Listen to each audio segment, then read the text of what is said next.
قسط پہ گاڑی لے سکتے ہیں جیسے اکثر لوگ لیتے ہیں. اہل علم میں اختلاف ہے اس مسئلے پہ. کچھ علماء اس کو ناجائز کہتے ہیں، عرب علماء اس کے جائز ہونے کا فتویٰ دیتے ہیں ایک شرط کے ساتھ، اور وہ شرط یہ ہے کہ قسط شارٹ ہونے کی صورت میں پلنٹی نہ لگے، جرمانہ نہ لگے، لیٹ فیس نہ لگے، وہ کسی بھی نام سے، وہ جرمانے کے نام سے، وہ لیٹ فیس کے نام سے، وہ بینک کے اداری کاموں کے نام سے.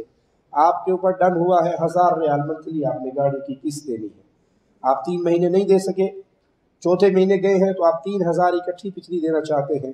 اگر وہ 3000 ہی وصول کی جائیں گی تو علماء کا فتویٰ ہے کہ یہ جائز ہے.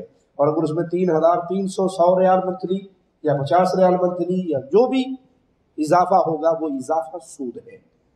تو اگر کسی نے گاڑی لی ایسے بینک سے یا ایسی کمپنی سے جو قسط شارٹ ہونے کی صورت میں جرمانہ کرتی ہے، پلنٹی لگاتی ہے، تو وہ سود ہے.